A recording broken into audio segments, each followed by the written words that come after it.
Hello, welcome back to Cindy's Library. And today we're doing Tolkien Talk. We are doing Beren and Luthien by J.R.R. Tolkien. This is the second of the three great stories that Tolkien created from the first age of Middle-earth, and Christopher has put it all together for us. Mostly. This one is the most complicated because, in a way, it was never really finished. I mean, he wrote annals about it, and parts got quite descriptive that way. But, oh, so a few features here. One is it is illustrated again by Alan Lee, one of the top three, best well-known Tolkien artists, and he helped Peter Jackson with both Lord of the Rings and The Hobbit visually. So there are colored illustrations. We also have sketches, as you can see, long preface and introduction by Christopher Tolkien explaining things. And then we get into the story proper. We have several parts to it.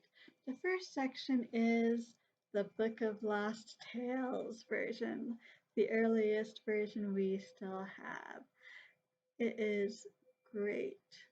We get Luthien being put in a tree instead of a tower by her father, like Rapunzel, except that she weaves her hair into a magic cloak and a rope to get down and escapes by herself. Thank you very much.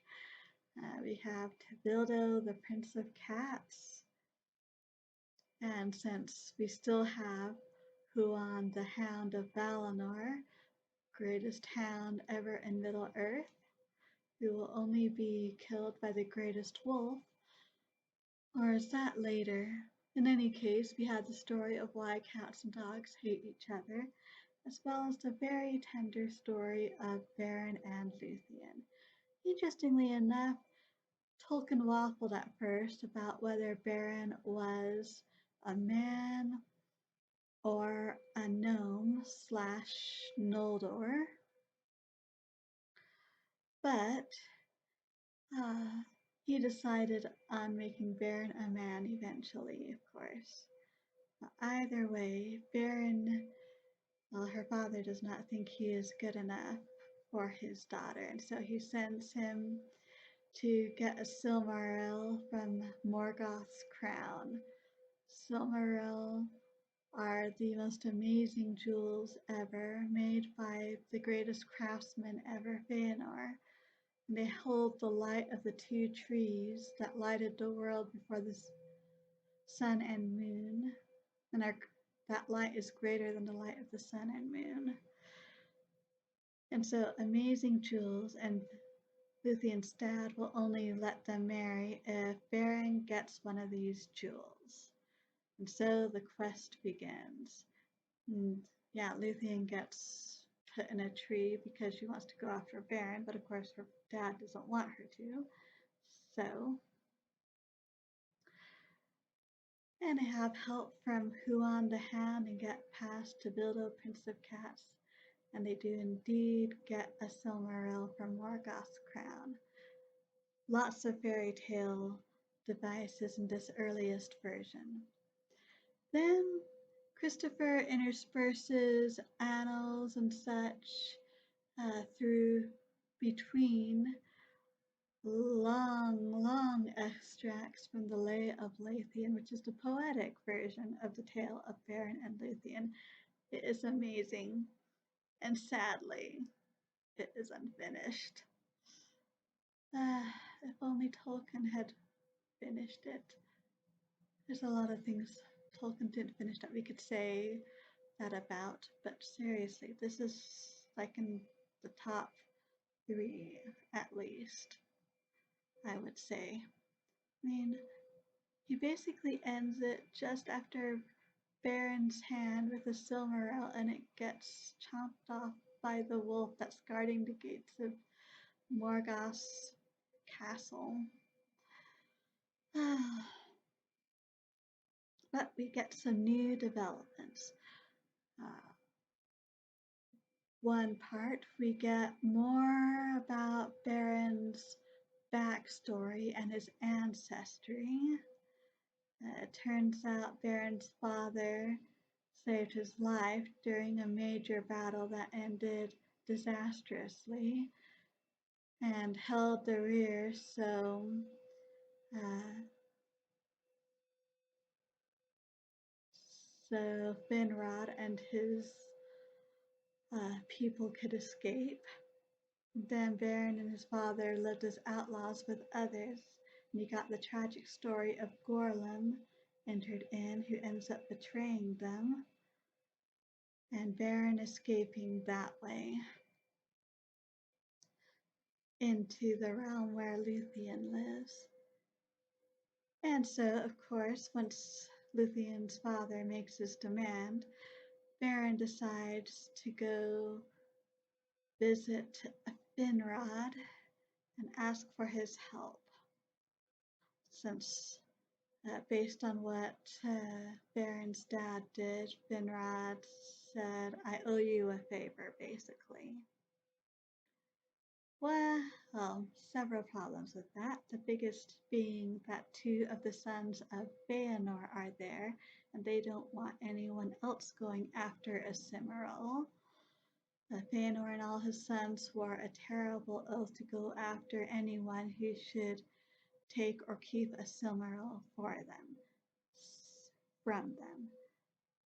So, bad news that way. And so you've got all of these new elements added into the story, which deepens it, makes it more complex, less fairy tale, makes it amazing. And in between this, like I said, we get extracts from the short and long annals of Beleriand. It's just a part of Middle Earth we are dealing with in the first stage. So, and it's interesting. Christopher decided not to end with the end fates of Beren and Luthien per se, but he goes all the way through to the end, basically, of the First Age and the final fate of the Silmaril that they were after. So, quite amazing. And while Tolkien did not like biographical readings of works, in this case, it is inescapable. I mean, when his wife died, he put Luthien on her gravestone. And his children put Beren on his when he died. So, his wife, Edith, really was his inspiration for Luthien. So, this is probably my favorite of all of Tolkien's First Age stories. This is very romantic, with Beren and Luthien sticking together no matter what. And as much as Beren is a mighty hero in his own right, he can't accomplish his task without Luthien, who is no damsel in distress. But to be fair, Luthien would not have been able to do it all by herself either. So, that is our Tolkien talk for today. If you have read Beren and Luthien, I would love to hear your thoughts on it. Thank you so much for stopping by today. I truly do appreciate it. And so until next time, I hope we all stay safe and healthy, and as always, happy reading!